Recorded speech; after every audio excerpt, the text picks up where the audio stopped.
So Sheila, I know you grew up in a small town in Iowa, and you and your family dealt with various discriminations all throughout your life. Basically, we were wondering if you could tell us how it affected you as a young child and how basically you overcame that problem.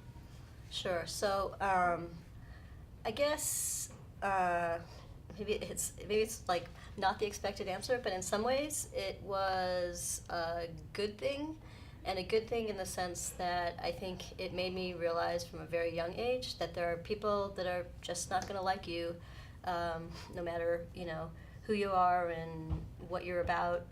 There are people that are just not going to like you simply by virtue of the fact of the way you look. That you look different or you are different, and therefore people are just going to be negative about you. And so it, in some ways, I guess that helped me to sort of just realize I just have to be who I am, and there will be people that will accept me, and there will be people that won't accept me, but it's just the reality of the world, and an unfortunate reality, but it's the reality of the world. But it was definitely like tough at times to like get called essentially every single racial slur that there is out there. In part, it's because like people there just didn't know anything except for like Western European descent. So there were people whose families were whatever historically from Germany or Denmark or England or whatnot, so they knew Western Europe, but anything outside of that, they just really had no idea. They just knew that I clearly was not from that area. So you know, they thought, we got called the N-word, whatever, Hispanic racial slurs. People thought we were Chinese. People thought we were, Native American. So every single racial slur associated with any other culture, we, would get called those names. And then also just like random questions that people were curious about, like, okay, wait, who are you? What, where are you from or whatnot. Like I think my classic story is, going trick-or-treating as a kid, and I'm like knocking on the door, like trick or treat, somebody's like, where are you from? I'm like, down the street. No, where are you from? Where are you from? I'm here, storm from, I was born here, I was raised here. No, but where are you from? I'm like, okay, my parents are from India. It's like, oh, okay. You're like, can I just have my candy?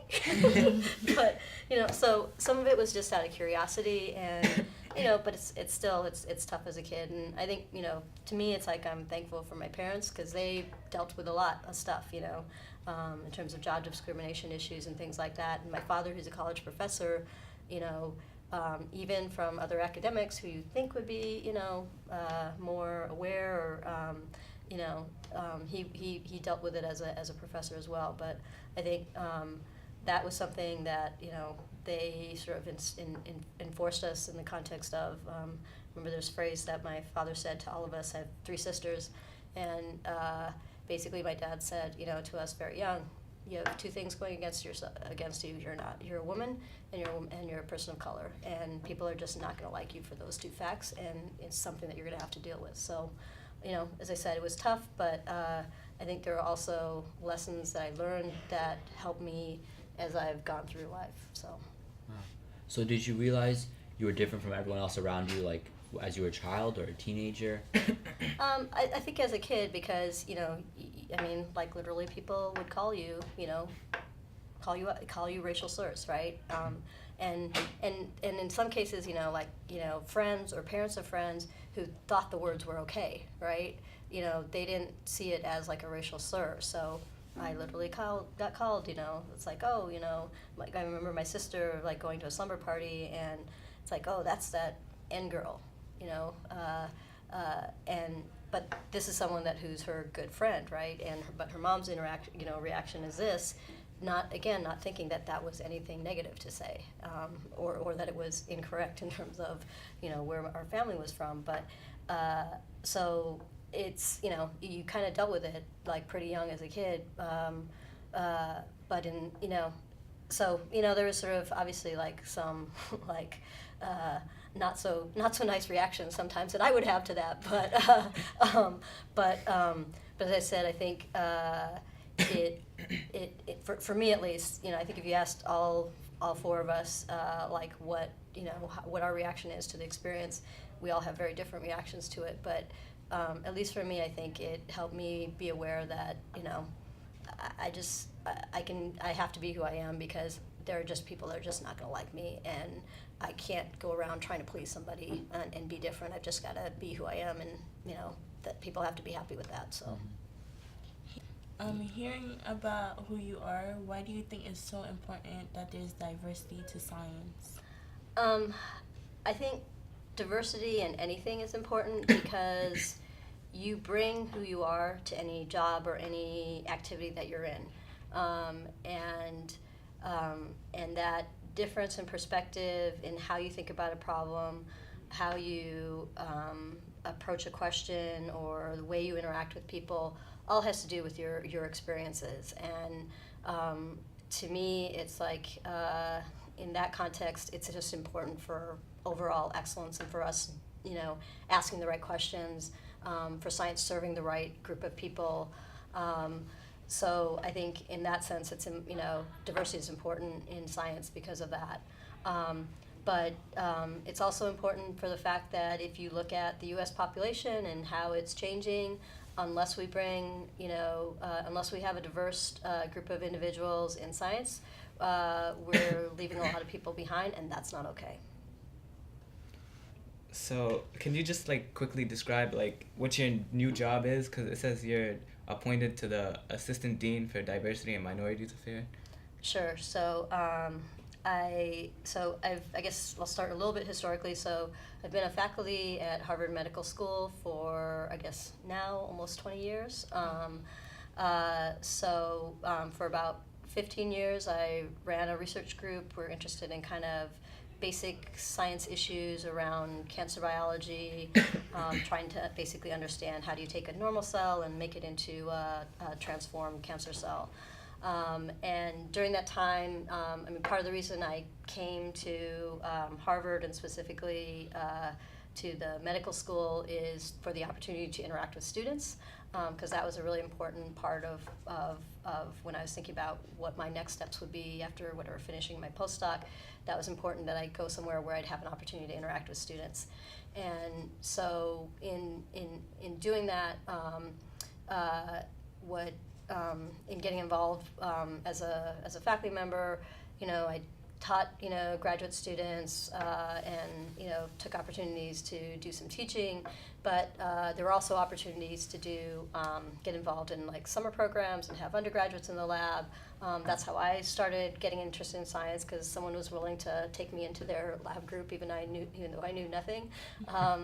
And so for me, it was important to provide that opportunity also to other students. And then I guess I've been in this position now for about 5.5 years, and basically like, you know, as I say to people, 6 years ago, if you asked me, would you want to be a dean, I would be like, no, why would I want to do that, you know? It's like, so it wasn't something I planned to do. But I'd always been involved in kind of diversity efforts on the other side of the river, and in the context of bringing non-Harvard students to campus to do research. I'd taken students in my lab and been involved in the program, this program called SHRP, which was started by this woman, Jocelyn Sprague, now like 26 years ago. And so she had pulled me into the program, and basically when she was thinking about retiring, she asked if I was interested in kind of taking on that role. And so I basically said, okay, you know, let me think about it. At the time, it would be like, okay, if it was just over on the medical school campus, you know, I would be kind of doing that, and then, but still running my research group. And then on this side of the river, the folks in the leadership in the graduate school, the dean of the graduate school at the time, Alan Brandt, and then Margot Gill, who was the administrative dean of the graduate school.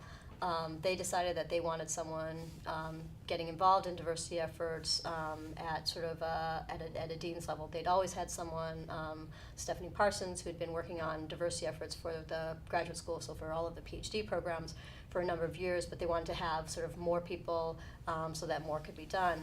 And in doing that, so they approached me about that, and I was like, okay, well, that's a very different thing, because there's 57 different PhD programs in the graduate school, and I was like, yeah, that's a different kind of beast. And it's like, for me, I was like, the way I run my lab group, there's no way I would feel good about how I could advise my students and then trying to do this job and being able to do a good job at this job. So I sort of asked the question of myself of, was I willing to kind of step away from the research piece and step into kind of this administrative piece. And I thought about it, and I guess for me, I felt like, well, this is an opportunity, I guess, to make an impact in a different way, and it's something I care about, and so I was kind of willing to do that. And I guess kind of going back to the earlier question about how that experience as a kid growing up shaped me, I would say that myself and probably, my sisters, all of us do something in the area of diversity, and that probably has a lot to do with the fact of our experience growing up, and also, and the influence of both of our parents on that. So you talked about how like your father and your parents, like they really helped you like get through it. Like they told you how the truth was gonna be when you guys were young, and you also say like one of the students or somebody at Harvard, they like got you into science. Mm-hmm. So you would say like those mentors, those people are the ones who really like made you who you are today, and how could you explain how you think your life would be if you didn't have them? What other path instead of science? What I've done? Yeah. So I'm whatever, first generation American. So my parents came from India, and in the typical Indian family, at a very, very early age, sort of math, science. And so, you sort of grow up with this idea that you'll be an engineer or you'll be a physician. Those are sort of your options. And my father was a sociology professor, so he did not follow that track. My mother was a nurse. But that was sort of like what you grew up with in your head of like, these are the options. But for me, I guess, so I assumed always kind of growing up that I was like, all right, I'm going to go to medical school. I always loved math and science. It wasn't just something that was sort of forced on me. I mean, I really did love it. And so when I was choosing colleges, actually, I knew that I wanted to pick some place where I would have an opportunity to do research. I had no idea what that word meant, but I was like, I want to be in a lab and I want to do research, whatever that means. I don't know, but it sounds cool. But I still was like, I'm going to medical school. And so my work study job for my freshman year was like the chemistry prep person. So I had to like run the experiments before students did the experiments. So that was my work study job. And then basically I kind of decided, I wasn't going to go back home that following summer and try and get a job at home, because growing up in a rural town in Iowa, the typical job is like you detassel corn. So the big corn, farm companies hire students, pay you pretty well, but you're, up at 6 a.m., in the fields already, Sounds like fun. pulling out, exactly, And so, it's fun because your friends are all around doing the same thing, but I was like, all right, I want to stay here and I want to try and do something, I want to try and see if I can find a research job. So for me, that was how I kind of got into the whole research thing. But still basically, so I, ended up finding a lab that would take me, I was washing dishes and doing doing all the kind of grunt work of the lab, but it was like, I'm happy to do that. I was like excited about it, and then started getting into being able to do a little bit more science kind of stuff as time went on, but still like all along the way I was like, all right, I'm going to medical school, and junior year took my MCATs, did fine, was getting ready to apply, and I'm like, why am I going to medical school? It's like, it's like this is, it's like, yeah, there's like this really appealing part about like being able to help people and serve people, and as a physician, okay, yeah, you can make somebody feel better, but I was just like, but I really love the science thing, like maybe I should be thinking about that. And then I'm like, okay, there's this option of like doing an MD and a PhD. I was like, all right, maybe I would do that. And then I'm like, oh, but for 2 years I won't be in the lab, I'll be like doing something else, so I'll be taking these classes, and it's like, oh, do I want to do that? so for me at the end, you know, it was really like my senior year that I was like, you know, I think I'm going to do the PhD. If I decide at a later point that I want to do medical school, I can, you know, think about going back and doing that. But for me, I feel like, okay, science is the thing I want to do because I just love this. And you know, but even at a later point when I was finishing up my PhD, you know, I was like, okay, you know, maybe I kept kind of always thinking about the medical school thing. In part because, like, for me, I guess what's always been important is like, what am I doing that's giving back, that's making a difference for somebody, and can I do that as a scientist? And so I was sort of still sort of thinking about, should I, you know, think about medical school after I finished up my PhD. And I ended up kind of going on clinical rotation with, there was a postdoc in the lab who was a hematologist oncologist, and I went on a rotation with him and kind of spent like a couple days with him, and I was like, and I realized like, oh, you know, the science I'm doing is actually, you know, helping to think about these medicines that are in fact, you know, in the clinics now. And so it's like, all right, you know, I'm putting one small piece of the puzzle and I'm not handing the drug directly, but what I'm doing actually does in fact have an impact.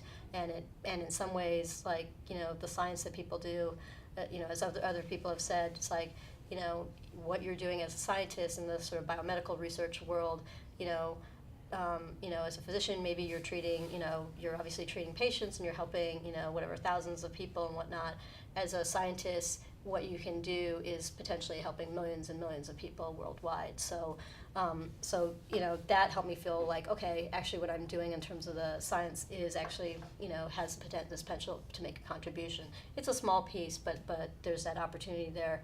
And I guess the other piece that, you know, has taken me a while to appreciate is that, oh yeah, there are all those students that I get this opportunity to interact with and have conversations with, and then see where they go, and, you know, maybe some small part of what I've done, you know, has helped them in terms of their journey, kind of thing. So I think, you know, we all think of like sort of like, you know, I think as in society we're sort of like, okay, being a physician is a wonderful thing, being a, you know, even being a lawyer is a wonderful thing, and it's like scientists, oh, those are those geeky, weird individuals, you know. It's like, so I think, you know, part of it is probably like, you know, trying to, you know, push away the influences of, you know, of popular media and realizing like, okay, yeah, I can actually make valuable contributions as a scientist. So that's sort of, I guess, you know, I definitely thought about other routes, but for me, at the end of the day, it was like, I just love this, and like I couldn't see myself doing something else.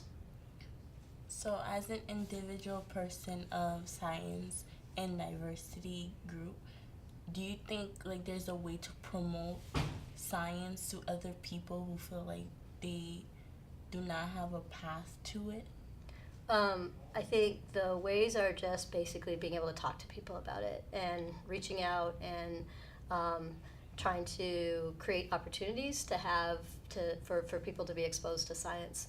I think like this project is an awesome project, right? Because like, you know, how do you hear about different things? Like you hear about it from like multimedia, right? Yeah. So, you know, if you look at the TV shows, you know, on, you know, it's like Grey's Anatomy, it's like, oh, they're all these cool, sexy people that are, you know, like they're physicians and, you know, they, you know, have these great lives, you know, and you have, you know, same thing in the context of law, you know, it's the same type of kind of thing. And then you look at the scientists and it's like, okay, the scientists are like this small part in these shows that, you know, happen to be the serial killer or are like, yeah, you know, this, you know, sleeping with the students, or, you know, there's some like, you know, like negative connotation. And I think like what's been great is like something like, you know, the CSI series, right? It's like, yeah, suddenly it's like, oh, here's some scientists and they seem to be kind of normal and cool. And so I think like that, like doing something that like where you sort of see like, here are scientists, they're real people, they, you know, can be normal. I don't know if I can call myself normal, but, you know, but you know, you present this different kind of image of what it is to be a scientist, and to help people understand what that is. But then also, I think, you know, it's also then just giving you know, students of all ages, young and old, just a chance to kind of go be in a laboratory or talk with someone, or, you know, spend a day or spend weeks, and so I think that's what's a really important part of how you know, sort of open the doors to, you know, bringing in lots of people into the world. It shouldn't be about if your parents happen to be a scientist or you live down the door from somebody that's a scientist. There should be opportunities there for everybody. I was kind of thinking, because when I was younger and I would think about scientists, I would kind of be like, oh, a scientist is a lone person, like one person, like mad scientist, like, yeah, and so Exactly. it kind of like, why do you think people made scientists, portrayed scientists like that? Even though, like, now that I'm older, I realize that it's a lot of people working together. I don't know. That's a great question. I don't know what it is about, like, why people think of it like the mad scientist, if it's like, again, like Dr. Frankenstein or, but it does seem to be kind of like the persona. I mean, so in the context of research, is there a sort of lone part to it? I mean, to some degree, because, you're kind of thinking about your ideas and whatnot, but you're always, like, having conversations with other people about that. You're never sort of in a room by yourself going, like, let me, like, figure this all out all by myself and not have any kind of conversation with anybody. You're always engaging other people. So it is, like, interesting because in some ways it's so the opposite of how science happens, because you have to have, like, collaborations and conversations with individuals, and you have to be someone that can communicate not only your science to other people, but be able to, like, engage people and work as a team with somebody else. So it is interesting that it's kind of portrayed as this, like, lone wolf type of, occupation when it's completely the opposite. Mm-hmm. So, as a cancer cell biologist, what do you expect to do day to day? As a student and postdoc in sort of those training periods, you have these questions that you're interested in asking, and you are sort of carrying out experiments to try and test these ideas. So you have an idea that something might work a certain way, and you're basically doing an experiment that says, where at the end of that day, if you get this answer, it suggests it might work this way. If you get this other answer, it suggests it might work a different way. And then you're kind of going from there. So you're basically kind of doing this, trying to solve a puzzle. As a faculty member running a lab group, you're managing a lot of people. You're sort of, interacting with your students and postdocs and kind of helping them think about the questions they're wanting to ask and what's the right set of experiments to do. You're, doing teaching and interacting with other students and advising them on their careers and whatnot. And then you do something called writing a lot of grants, which is basically, trying to convince other people, hey, this is an idea that I have, this is what I'm going to try and do to solve that problem, and, this is why you should give me some money to sort of, like, answer these questions. But all of it is, again, whether you're the student or whether you're the postdoc or whether you're a faculty member, you're sort of having those conversations with groups of people. You get a result and you're like, okay, wow, I just got this cool result. It's like, here's what I think this means. What are your thoughts on this? You're constantly kind of trying to have conversations with people about the work.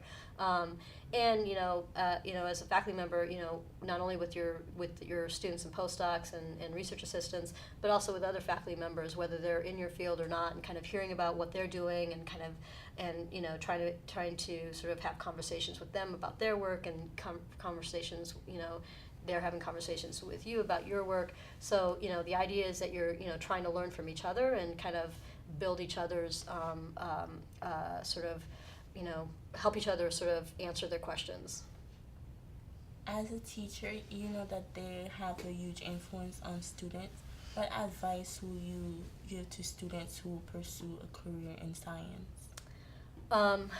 So in the context of, I would say at different stages, whatever, high school, college, try and get engaged in it. So not only in terms of taking classes, but try and seek out opportunities to see what it's really like. So try and find those lab experiences, or go talk to other scientists and find out, hey, what's this like? So I would say that's one thing, and then certainly as undergraduates, get as much sort of research experience as you can, because that's going to help you figure out, like, oh, is this something that I really want to do? I think the other piece of it is, there's a lot of different sort of aspects that areas of sort of knowledge that are helpful as a scientist. So learning how to write well, not being, there's a lot of people that end up being afraid of math. Don't be afraid of math. It's like, we can all do it. It might be easier or harder for some people versus others, but, being sort of trying to pick up those skills and challenging yourself on things that, like, okay, this might seem kind of tough, but, challenging yourself and seeking out the resources if it's a tough area to, like, to push yourself to do. And I think the important part of that in terms of science is that science is hard. It's hard for everybody. And you have to be someone that's able to ask for help and, like, hey, this isn't working. I got, help me figure this out. And that happens at all stages of your career. And so those that understand how to help get comfortable asking for help, I think that's like a really, really important part of all of it. And then I'd say learning how to fail is really, really important too. Because, like 95% of the time, the experiment doesn't work, but you got to be like, all right, it didn't work, but okay, let's figure this out. Let's try this, have a conversation with somebody about it. When when you're both as a student, but certainly as a faculty member, you write those grants, you write those papers, and comes back, and it's like, nope, sorry, try again, and so you got to be able to, like, oh, all right, that just was not good, but all right, it's like, I feel terrible about this. It's like, am I an idiot? No. It's like, you got to, like, fight against those feelings, and they're like, all right, I'm gonna go out there and I'm gonna do this again. So that, like, learning how to fail and how to deal with it and how to get past it is also, like, I think really important. But so taking those kinds of experiences and saying, all right, this kind of sucks, but I'm gonna get beyond it. I'm gonna try it again. So kind of building that shield a little bit to kind of keep pushing and keep going forward. I think those are the kinds of things that, like, are really important. But again, it's like you get a lot of that by just getting in the lab and trying whether it's whatever kind of science you want to do or whatever kind of path you want to follow, just getting in, and I think, like, getting exposure to it early to figure out, like, okay, is this really something I want to do? So you were kind of talking about how, like, you need failure, and honestly, failure is a hard thing to deal with. Like, it's hard when you get knocked down. It's hard to get back up. It is. And so I wonder what the motivation is for you. Like, when you do get knocked down, how do you get back up, and how do you get back into the, like, groove of things? You got to have people. I mean, so yes, there's a certain amount of personal kind of, like, okay, like, you got to, like, it happens, you're, like, angry, you're upset, you cry, whatever, you do whatever you need to do to, like, kind of deal with that. And then you got to have those people that are around you that are going to support you, right? And be like, it's okay, it'll go better next time. Or, you have to have the people that encourage you too. And it is about, in the context of, into the context of things like experiments not working, that's just a natural part of science. It's like, you are not the only one, and maybe that's part of it in general for all of the failure, is that you're not the only one that's going to have gone through this experience. You're not the only one that had a grant rejected, or you're not the only one that had a paper rejected. You're not the only one whose experiments didn't work for, like, 6 months, and or you were doing a bunch of stuff and it hit the wall, and it's like, yeah, it's not going anywhere beyond that. Start all over on something else. So understanding that is part of, like, that is part of the science, and that's part of learning, and that's part of making you better, as opposed to viewing it as, like, okay, this is saying something about me as an individual or my capabilities. But if at the same time it's kind of this taking it and being able to say, all right, yep, here's a situation, I could have done something better, I could have done something different. Looking at, I think, always as, like, this is an opportunity to learn, so how am I going to learn from this? How do you think we can motivate those minorities to keep on going, facing the obstacle they face today? I think, it's tough. It's tough because you're going to walk into a room and you may be the only one in that room. And you're probably having people telling you, oh, you can't do this. Why don't you do something else? But I think you just gotta try and push hard and try and find those individuals that are going to support you and be advocates for you. You know, be an advocate for yourself, and don't be afraid to be an advocate for yourself. And you know, I think again, just like seeking out those opportunities where you can go and you can have conversations with people, or you can have those opportunities, and and in those opportunities, you also start to see people that are at different stages that look like you, that have maybe had some experiences like you're experiencing, and can have the conversations. And even if they don't look like you, they still get it, and can have the conversations that say, yep, this is going to suck at times, but here's how you can get yourself through that, and you are smart enough and you are capable enough. And I think it's about like building that self-confidence, even, and building that voice in your head, and then having some voices around you saying the same thing. That is, you can do this. If you want to do this, you can do this. You want to do something else, you can do that too. But it's not what these people are saying, it's what you're saying and what the people that support you are saying.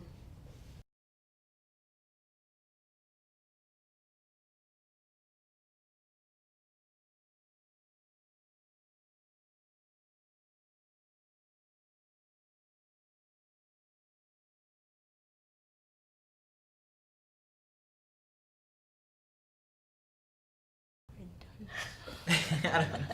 Well, that answers most of my questions. What has gotten you guys interested in science? So, you know, we as adults try and like do a lot of stuff that's we think is important for encouraging students to come into science. We create programs, whatnot. But what do you think we can do differently to get you guys involved in science? I think it was like what you were talking about it a little earlier about how combining like the science and the arts, like on TV, like portray the scientists a little better instead of like making it this wrong idea of them, and that'd probably show kids the truth, and some might be interested. I also like the hands-on aspect of science, of you creating something new that has never been like saw before, or something like creating a cardboard car out of like a shoebox. I think that's pretty exciting as well. And I also think promoting the idea that you can succeed in whatever you do, like teacher influences and parent influences, can also add to kids like wanting to learn in science.